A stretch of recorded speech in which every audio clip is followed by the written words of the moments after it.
Viking Wolf. There's something about that name that that just makes me giggle. But Viking Wolf is a Norwegian horror film about a teenage girl named Thale that gets attacked by a mysterious creature at a local party where one of her friends gets killed and she's left injured.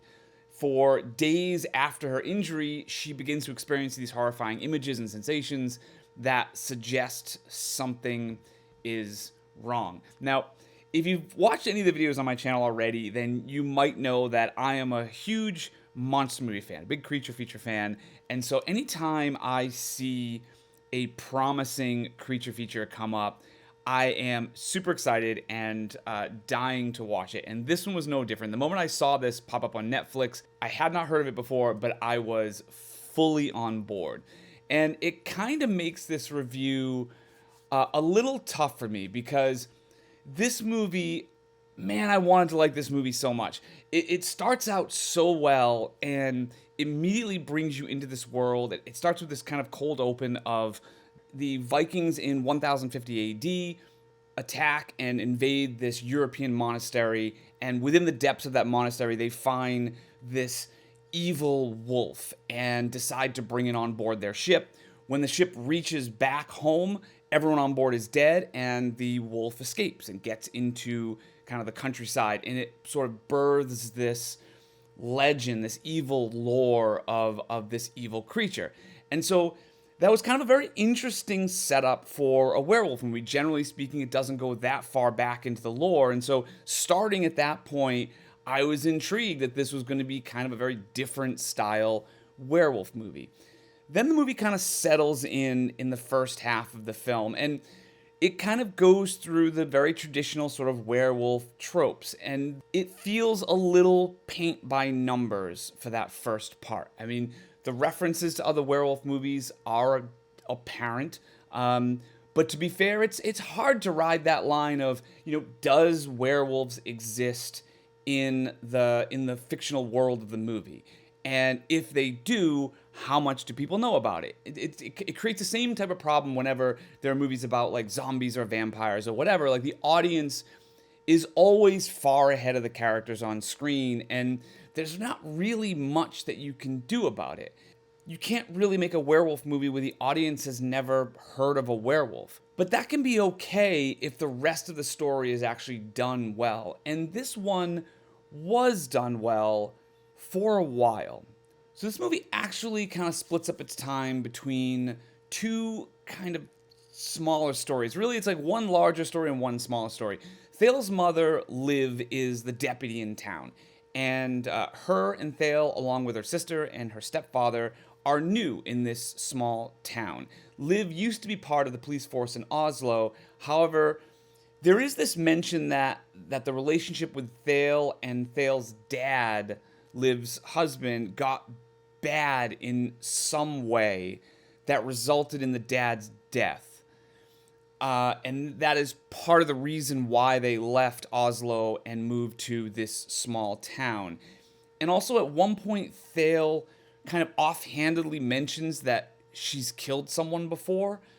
I'm not quite sure if that's a joke or if she was just sort of being flippant, but it sort of seemed important at the time. But anyway, one night when Thale is getting to know some classmates at this local party down by the bay, a girl is attacked and then dragged off, injuring Thale in the process. Liv is then tasked with investigating the case of the missing girl. So as Thale is dealing with the fallout of this attack, Liv is trying to track down the animal. Well, first of all, trying to track down the girl, and then once they find what's left of the girl, then track down the animal in question. Despite everything about this movie seemingly centered on Thale and her experience, I mean, even the log line listed in the movie and what I listed at the top talks about sort of her experiences, and it seems like if this is going to be all Thale's story, the movie is really driven forward more by Liv's story, because it sets up Thale to be the protagonist of this film, and it was going to be sort of her journey that we were watching. But as the movie goes on, we spend more and more time with Liv and her investigation as to what's happening in this small town and putting these kind of pieces together. Meanwhile, there are kind of these other factors that get introduced, like there's this one-armed stranger that comes to town and is also following this trail of the creature's attacks. And because of this, it seems to continue to just kind of kick Thale's story down the road further and further. I mean, she starts to experience like these weird dreams and visions and sensations, very much in the vein of American Werewolf in London, but where in that movie it was focused solely on David and his experiences, this movie kind of piecemeals it together, and it seems like it's more interested in Liv and her investigations than it is with Thale and her story. So what ends up happening is Thale's story doesn't really amount to much until very late in the film, and then when it does, it's kind of all at once. The problem is this trying to serve both masters approach can be fine if both sides seem to kind of have its own narrative thrust. But if you've seen any werewolf movie, then you understand what Thale's going through. And you see her scenes, and although they're fantastically performed by the actress, they end up feeling a little bit like a B story because it's stuff that we've kind of already seen before. And I was just kind of waiting for these two storylines to come together for the movie to take off. For instance, for most of this movie, not much would be different if you changed Thale to not being Liv's daughter. If this whole movie was focused on Liv and she's new in town and investigating the murder of this teen, while this other local girl, Thale, is dealing with this sickness, to me that would have focused the story a bit sharper.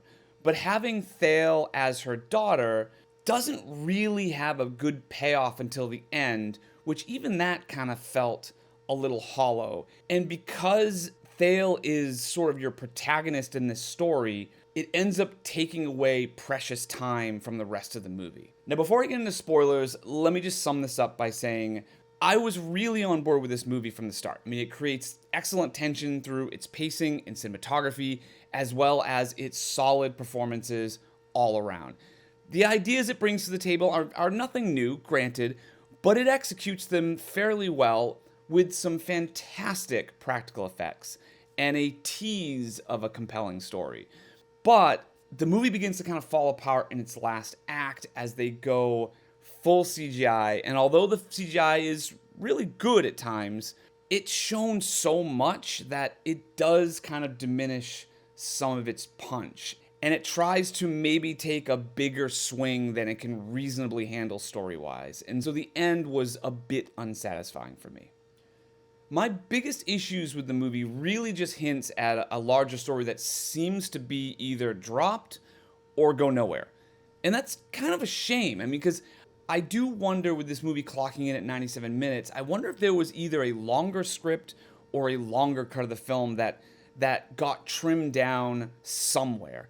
I mean, horror movies specifically are unfairly judged if they go past the dreaded 90-minute mark, and I think that ends up doing a disservice to these films that require more time to set up either the characters or the story. Like, for instance, they point to this longer intro scene that I mentioned earlier, where the original evil wolf comes from, and that suggests that there is going to be an overarching, larger narrative or lore story that will come to light. And there is this sort of one-armed stranger who comes to town, like a modern-day Ahab, that says he's been tracking this creature across Europe for many years. However, other than giving Liv a silver bullet that she can use to kill the original wolf in the woods, and providing a small bit of backstory, his plotline is largely written off, and he ends up kind of dying in a very silly way given how the character is established. I mean, earlier in the film, he says the only way to kill this creature is with a silver bullet, and he certainly is establishing himself as a very knowledgeable presence among this world. But then later on, he just simply tries to ram the creature with his truck, which almost kills Liv and her daughter at the same time, and it kind of just begs the question of why bother having that original cold open in the first place? Because it sort of presents an idea that there's this larger story that spans thousands of years that we're going to delve into. I mean, when Liv talks to Ahab, she suspects that her daughter is infected and asks how can she stop it. And Ahab just talks about how they need to close the circle. It's the only way, which once again hints at this kind of larger effort and a way for Thale to kind of find a way out. And speaking of closing the circle, like the amount of people that are attacked on the street by this giant wolf is going to be problematic to close the circle in general. Now, at the end of this movie, it kind of devolves into this CGI wolf running amok in town square. And because of that, I mean, it's going to be like a zombie outbreak at this point with just the sheer number of people that were infected. I mean, I think werewolf movies in general work best the more personal they are. And I think that's what makes werewolf transformations so fascinating in films and why people kind of gravitate to the werewolf transformation scene.